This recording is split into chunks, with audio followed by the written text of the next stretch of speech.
warahmatullahi wabarakatuh. Halo adik-adik, bagaimana kabarnya? Semoga kita selalu sehat dan tentunya masih semangat kan untuk belajar. Nah, bertemu lagi dengan saya dalam video pembelajaran ini. Sebelum kita mulai belajar, terlebih dahulu kita berdoa agar ilmu yang kita terima ini bisa bermanfaat.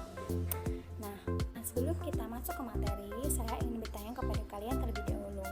Pernah nggak sih terpikir di benak kalian mengapa warna kulit, bentuk rambut, bentuk hidung, mancung, pesek, atau bahkan wajah kalian itu mirip dengan kedua orang tua kalian?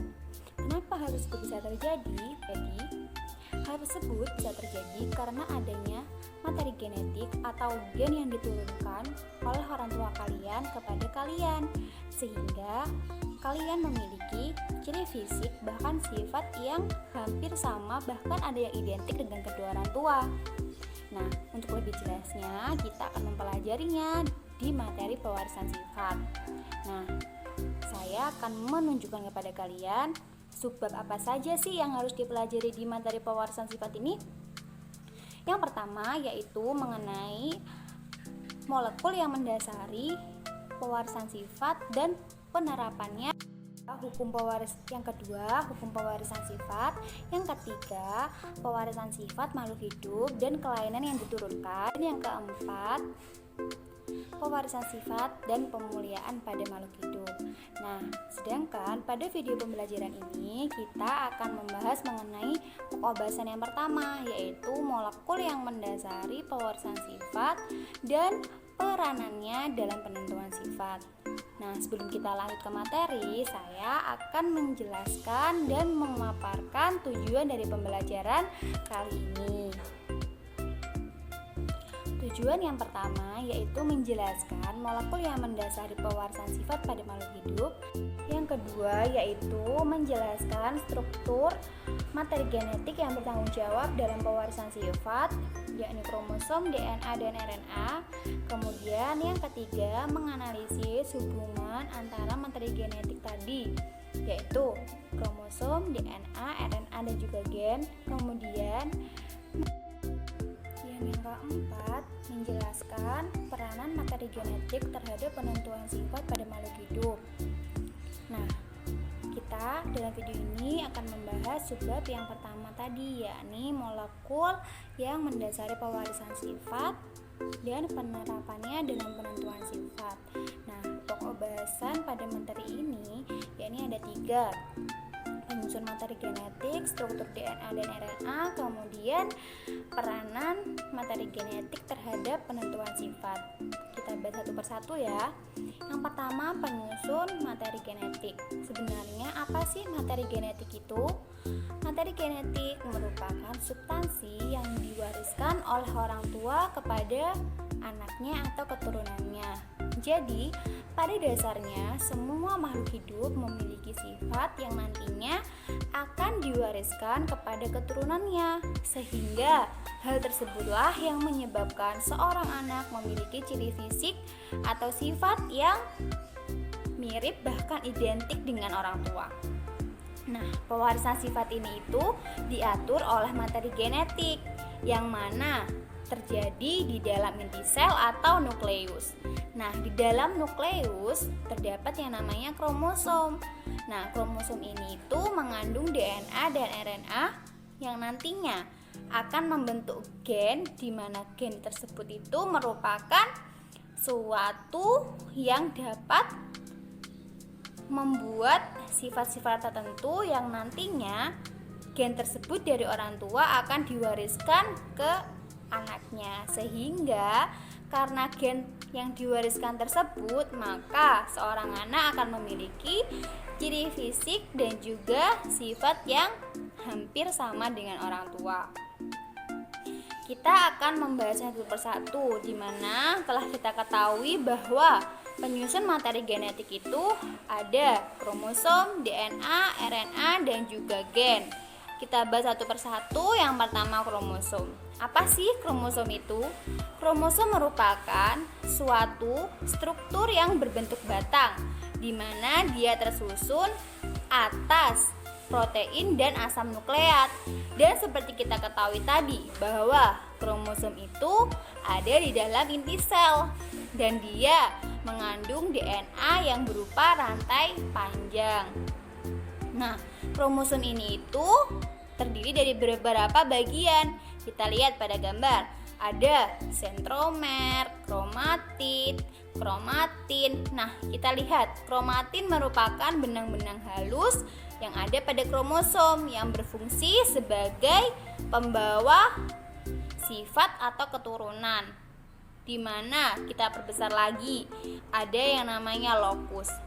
Seperti kita ketahui bahwa kromosom itu mengandung rantai DNA dan dia memiliki lokus yang mana tempat berkumpulnya suatu gen, yang mana gen tersebut itu juga pastinya mengandung DNA dan RNA yang nantinya gen tersebut akan dibawa dari orang tua ke anaknya, sehingga anaknya tersebut akan memiliki sifat yang sama dengan orang tuanya. Kromosom itu ada dua macam, yakni kromosom tubuh dan kromosom kelamin. Kromosom tubuh atau autosom berfungsi untuk menentukan sifat-sifat tubuh. Dia ini bersifat haploid atau 2N karena dia berpasangan. Kemudian kromosom kelamin, dia ini berfungsi untuk menentukan kelamin. Dia bersifat haploid karena dia itu tidak berpasangan atau dia tandanya N. Nah, kromosom kelamin ini itu pada pria ditandai dengan X besar Y besar, untuk perempuan X besar X besar. Kemudian kita lanjut ke DNA. DNA ini terdapat di inti sel, yakni dalam kromosom. Nah, dalam kromosom tadi kan ada gen yang namanya. Jadi DNA ini juga sebagai penyusun dalam gen. Nah, DNA ini tuh berperan penting juga dalam pewarisan sifat, dan dia ini tuh merupakan substansi yang membawa informasi genetik untuk diwariskan dari generasi ke generasi berikutnya. Nah, DNA ini itu tersusun atas basa nitrogen, di mana adenin berpasangan dengan timin dan guanin berpasangan dengan sitokinin. Nah, basa purin terdiri dari adenin dan juga guanin, sedangkan basa pirimidin pada DNA terdiri dari timin dan juga sitokinin. Kemudian lanjut ke RNA. RNA ini tuh juga berperan penting dalam tubuh kita, yakni sebagai proses sintesis protein. Dia ini juga terkandung dalam kromosom. Nah, DNA ini tuh juga tersusun dari basa nitrogen, di mana adenin berpasangan dengan urasil dan guanin berpasangan dengan sitokinin. Nah, adenin dan guanin ini termasuk ke basa pirin, sedangkan urasil dan sitokinin berasal atau terdiri dari tergolong basa pirimidin. Nah, selanjutnya kita ke perbedaan RNA dan DNA. Ternyata DNA dan RNA itu tidak sama. Nah, berikut merupakan tabel dari perbedaan keduanya. Dapat kita lihat bahwasanya DNA berfungsi untuk mengendalikan faktor keturunan dan juga mensintesis protein, sedangkan RNA dia hanya mengendalikan sintesis protein saja. Kemudian letak DNA itu terletak di inti sel, sedangkan RNA di inti sel, tapi bukan hanya di inti sel saja, juga di sitoplasma dan juga ribosom. Kemudian ada komponen gula. Nah, DNA ini komponen gulanya deoksiribosa, sedangkan RNA dia itu ribosa. Kemudian ukurannya, DNA itu berukuran rantainya lebih panjang, sedangkan RNA rantainya lebih pendek. Kemudian jenis basa nitrogen, seperti yang kita bahas tadi, DNA itu basa purinnya terdiri dari adenin dan juga guanin, sedangkan basa pirimidinnya terdiri dari timin dan sitokinin. Nah, untuk RNA, basa purinnya terdiri dari adenin dan guanin, sedangkan pirimidinnya terdiri dari urasil dan sitokinin. Lanjut kadarnya. Nah, DNA ini memiliki kadar yang tidak berubah, sedangkan RNA memiliki kadar yang berubah. Lanjut, setelah kita mengetahui perbedaan dari DNA dan RNA, Jadi pada dasarnya antara kromosom, DNA, RNA, gen itu mereka saling keterkaitan dalam proses pewarisan sifat, di mana kromosom itu kan berada di dalam inti sel. Kromosom tersebut mengandung DNA. DNA ini sebagai pembawa informasi genetik.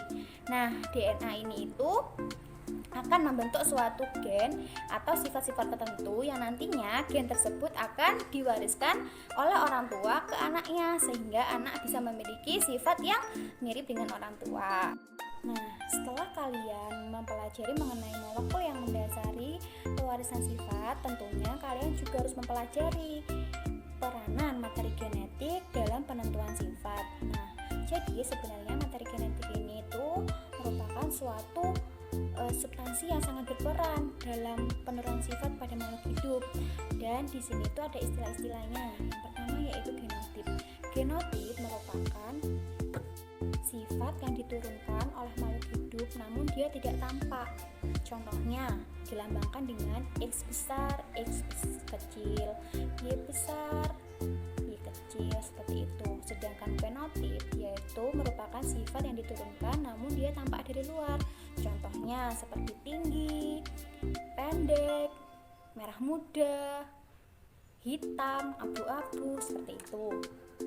Nah, dalam gen dia itu juga memiliki yang namanya gen yang bersifat dominan dan juga gen yang bersifat resesif. Apa sih itu sebenarnya? Kita akan mempelajarinya di video ini.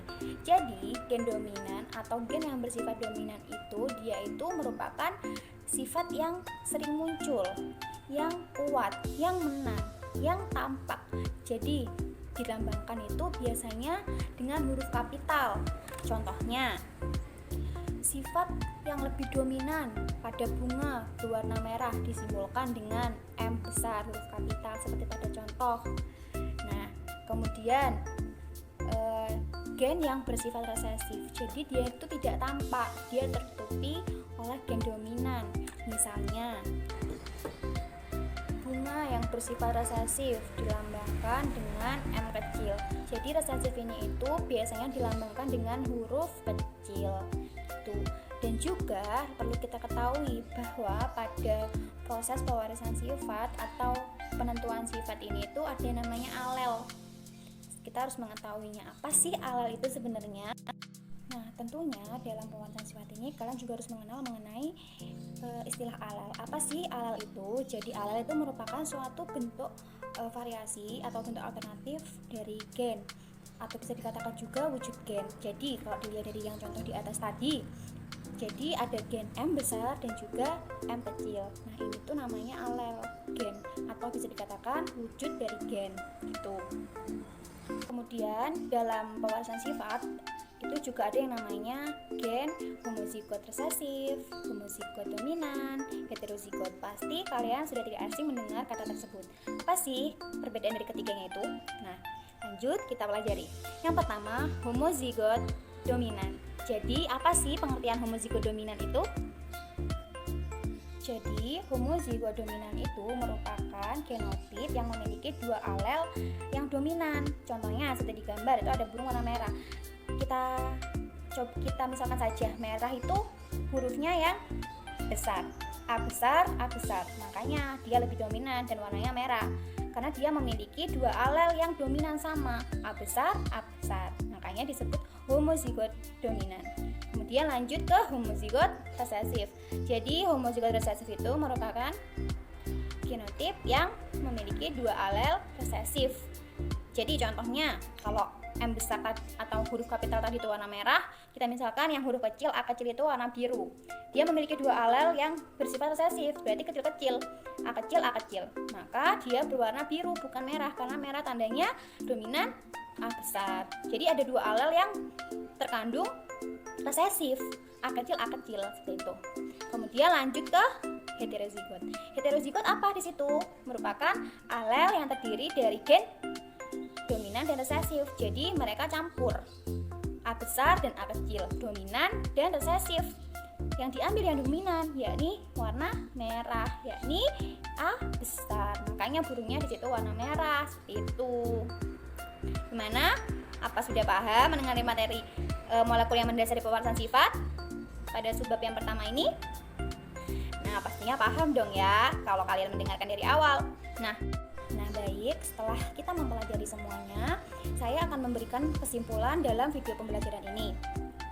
Yang pertama yaitu dapat diketahui bahwasanya molekul yang mendasari pewarisan sifat itu tersusun dari materi genetik, yakni kromosom, DNA, RNA, dan juga gen, di mana keempatnya itu saling berkaitan. Mereka sama-sama berhubungan, di mana dapat kita ketahui bahwasanya pewarisan sifat itu diatur oleh namanya materi genetik. Materi genetik itu sendiri terdapat di dalam inti sel. Nah, inti sel itu dalamnya ada yang namanya kromosom. Kromosom mengandung DNA. DNA ini itu dan RNA itu akan membentuk atau membawa suatu gen, yang mana gen tersebut itu akan menentukan sifat-sifat yang nantinya akan diturunkan oleh orang tua ke anaknya. Kemudian penerapan materi genetik terhadap penentuan sifat, yakni ada beberapa istilah, yakni genotip atau sifat yang tidak tampak dari luar, contohnya dilambangkan dengan X besar, X kecil, seperti itu. Kemudian fenotip, yaitu sifat yang tampak dari luar, contohnya rambut panjang, rambut lurus, rambut keriting, kulit hitam, kulit putih, pendek, tinggi, seperti itu.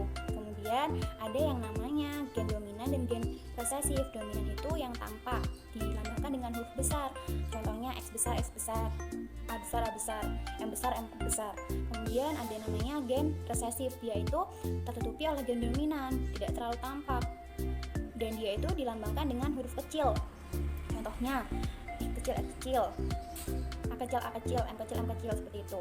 Kemudian ada yang namanya gen homozigot dominan, homozigot resesif, dan heterozigot. Seperti yang dijelaskan tadi, homozigot dominan yaitu terdiri dari 2 alel yang dominan. Kemudian homozigot resesif dia terdiri dari 2 alel yang resesif. Kemudian heterozigot dia itu campuran.